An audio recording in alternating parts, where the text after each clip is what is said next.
quantitation program for one person that couldn't make it to the conference, and we have a presenting talk by Pierre Martinez from the Cancer Research Center in Lyon.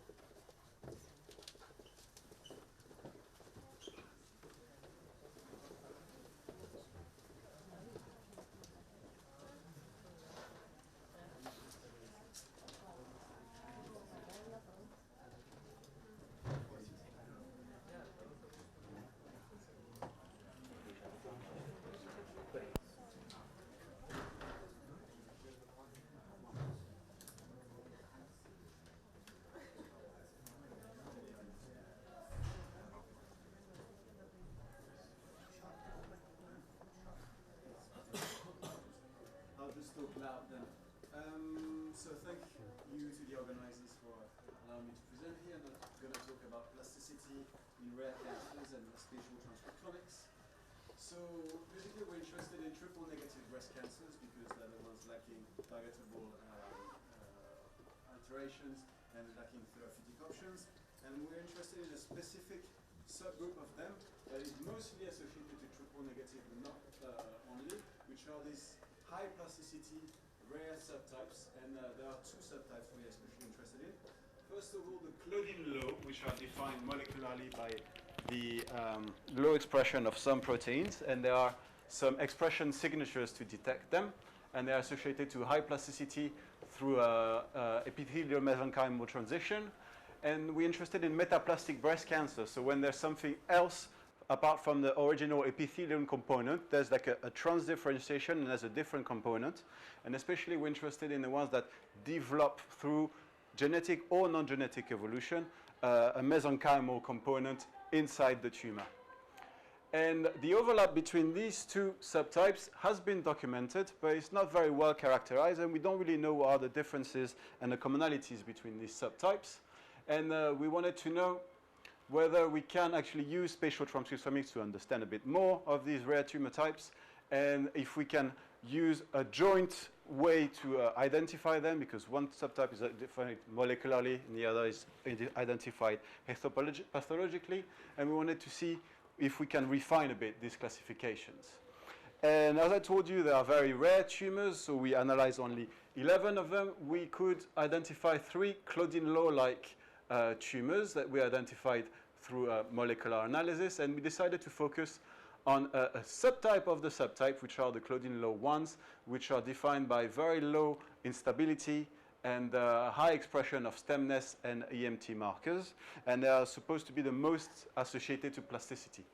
We also used as a balance the unstable basal-like tumors to really show the opposite phenotype of triple negatives.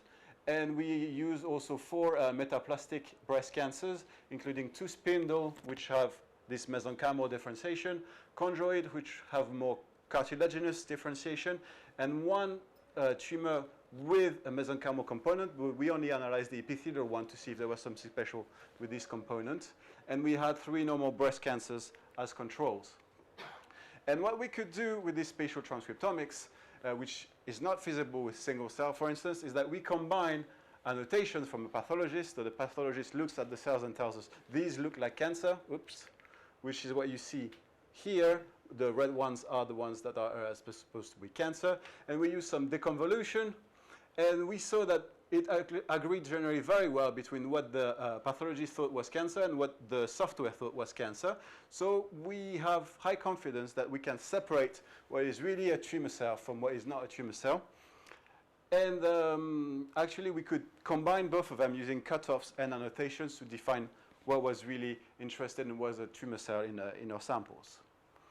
The first thing we looked at is, okay, I told you we can identify these tumors Claudin low by enrichment. So we looked at the enrichment of different signatures that we have, the Claudin low signatures, the Claudin low 1 signatures, the stem cell signature, and the basal signature. And we expect these ones to be high and this one to be low in our Claudin low and our transdifferentiated samples. And what we could see first is actually our metaplastic breast cancers, the spindle cells, so the one with the mesenchymal component, had exactly the scores that we expected. High Claudin low signal, high Claudin low 1, high stemness, and very low basal features. But when we looked at the Claudine laws, the one that we identified as having like these features molecularly, what we see is actually when we separate, between using all the spots and using only the tumor ones, we actually see that they become more basal when we look only at the tumor cells and less Claudine law and less mesenchymal when we look only at the tumor cells, which meant that the tumor cells were not corresponding to the expectations that we had, and maybe it was not the tumor cells that were driving this molecular signal in the first place. To understand a bit more if this was reflected in the genetics, we also did some copy number analysis using the InfraCNV+. Sorry, Giulio, we didn't use your software. But what we could do is we came up with some copy number data for all our tumor cells. We compare them to the expectations we had from the bulk on which we based our diagnosis. And when we looked at the unstable samples, we saw that there was a very good agreement in general between the profiles from the spatial transcriptomics and from the bulk samples. But when we look at our Claudine law, the supposedly transdifferentiated, we saw that actually there was a lower correlation between the bulk and the spatial transcriptomic profiles and a higher divergence between the two, saying we based our molecular diagnosis, but when we look a bit deeper on what is specifically the tumor, we couldn't really recapitulate our expectations from the bulk sample on which we did the diagnosis and on which it's easier to do a diagnosis. We can't really do spatial transcriptomics in routine. So we're thinking that maybe these Claudine law that are identified can often be some triple negative with a high stromal content, although the signatures were very interesting in the actual metaplastic breast cancers. When we looked at our samples, it was like stromal content could play a role, and although the signatures are useful, generally when you have a lower stromal content, which actually we had corrected for, we see that our samples, the Claudine law ones, had very few tumor spots. So there's a problem then to identify. We have signatures that seem to work when we have a real transdifferentiation, but they can also give us a signal that can be misunderstood when we have stromal cells.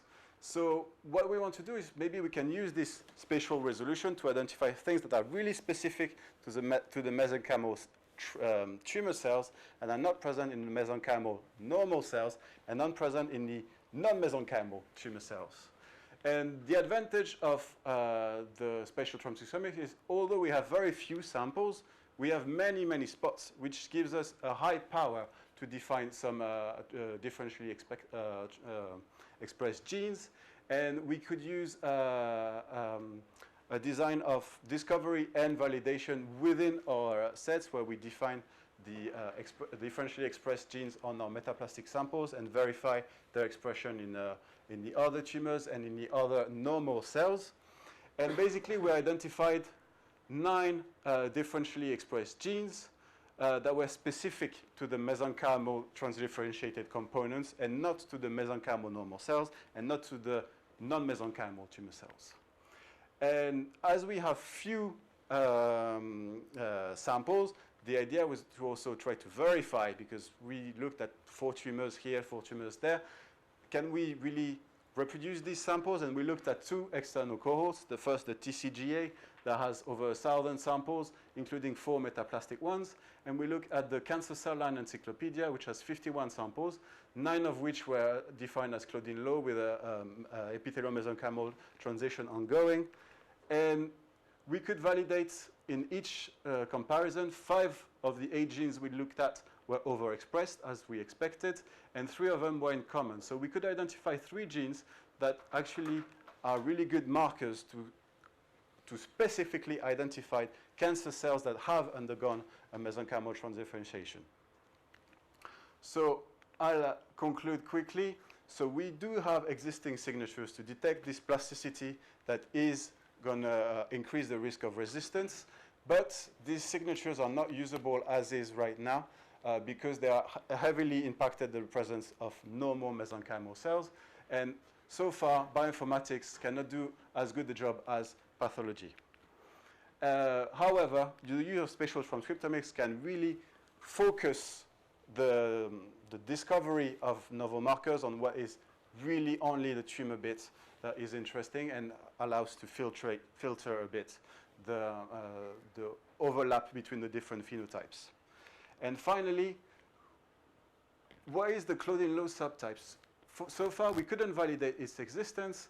And is it because our samples were not right, we didn't do it properly?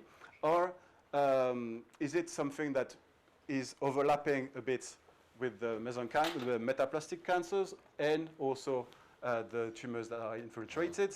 And however, with the spatial transcriptomic data, these tumors can be detected, and if they are a genuine phenotype, we can detect them and we will be able to define markers. It's just we have to find a gold standard sample that is validated other than by molecular analysis. I'd like to thank the people, especially my PhD student, Angel, and my collaborator, Maria, who accompanied me in this work, and thank you for your attention.